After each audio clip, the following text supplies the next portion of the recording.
So the first image we have here is entire Oregon town mysteriously disappears for Ooh. 3 whole days. I feel like it's read like 3 whole days. 3, I know, right? I'm 3 not full even days? sure. I don't even know these words or anything. Maybe it was is 4 that days. What, it seems. Is that what Is this what WandaVision was based on? Oh, I think it Sounds was. familiar, dude. It also, I like the motif, dude, because it looks very Twilight Zone, which I think is fitting. It does, dude. I feel like Rod Serling's going to come out and be like, an entire Oregon town mysteriously disappeared. That's my Rod Serling. That's my dream. Can't do Maybe it. we should read them like that. You should. All right, Dave, you're up. That's your. All right. Well, which one is this? I'm going to read mine like Robert Stack. This one is. Ooh, this one's the Oregon town one, so this one would be the top one. Oakhaven. The top one. Okay. The Oakhaven Incident. Yeah. The Oakhaven Incident. An unsettling conspiracy theory unearthed. Deep within the forgotten archives of a small town America lies a chilling tale that defies explanation. The Oakhaven Incident, a mysterious event that transpired in 1953, has long been concealed by those in power. According to an emerging conspiracy theory, the entire population of Oakhaven vanished for 3 haunting days, only to return unharmed.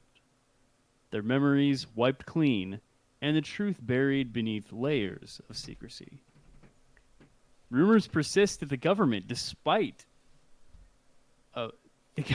desperate to keep the truth hidden, orchestrated a massive cover-up, erasing all evidence and manipulating the memories of Oakhaven residents. Some theorists claim that the town stumbled upon a classified experiment gone awry, an otherworldly encounter, or even a time-warping phenomenon. Theories abound, yet the elusive truth behind the Oakhaven Incident remains shrouded in darkness, fueling the suspicions of those who believe in a clandestine web of deception spun by those in power. Vince.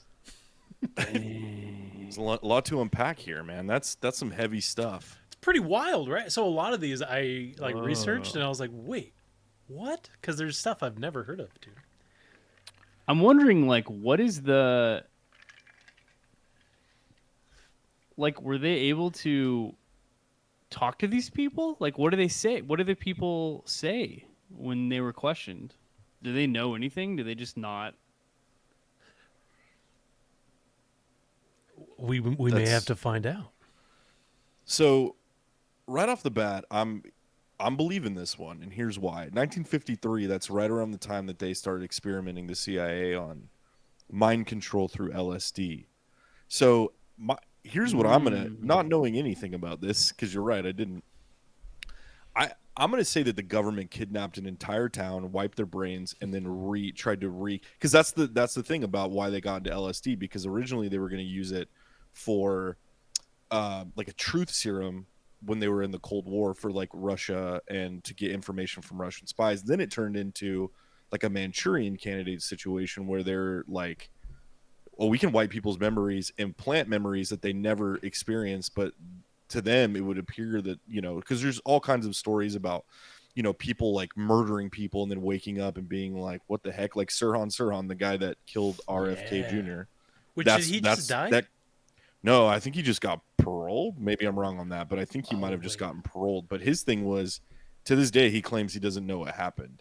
So my theory is, I can believe that the government would kidnap an entire town. This is also the same government that would put Japanese Americans in internment camps. So, they're capable of a lot. But I think that this was one, like, how much could we really wipe people's minds and have them believe something completely separate? But Dave's question, I feel like, does plug some holes in that, because how would could you interview those people? Would their memories come back? Would they be like, oh, because that sometimes happens too, where people have like waking memories that just kind of flash back and come back to them. So is that kind of what happened?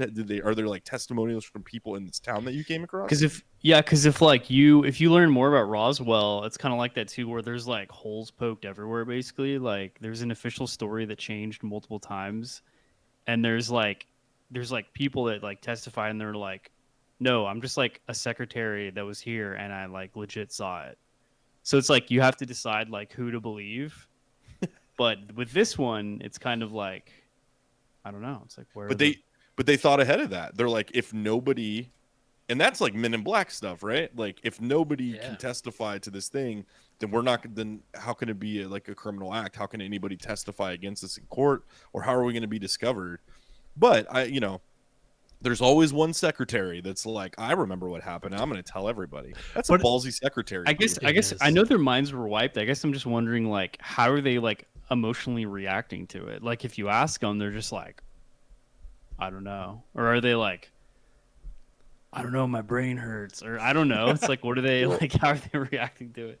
Bro, you're crazy, Jim. That never happened. I was just here eating pizza for 3 days. I don't know what you mean. I do have questions because I wonder if the government wiped their brains, like I wonder, do they have anything to account for those 3 days, or do those 3 days? Yeah, I guess that's what I'm wondering. Yeah.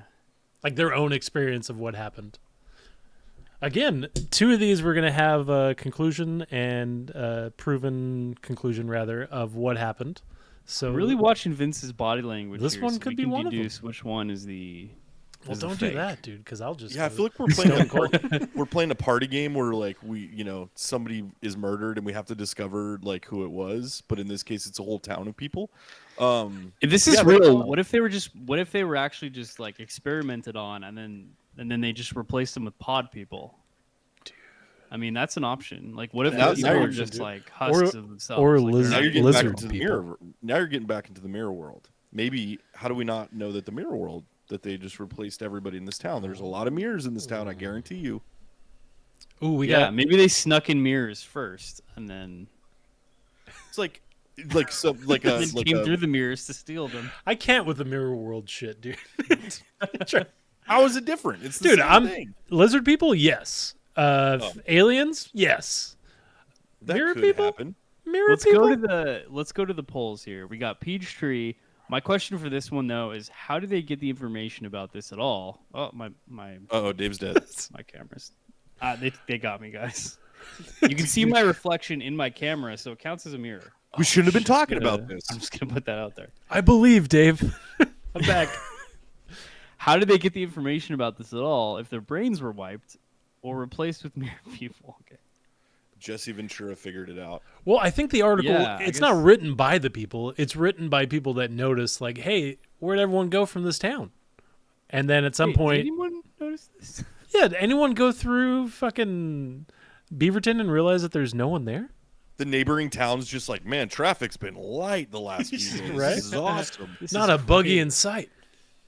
Daner Dane says, Knives Out a murder party mystery. Here it would be Beards Out of 3 men involving Vince's mystery. I like it. Dude, this also plays like exactly like a M. Night Shyamalan movie.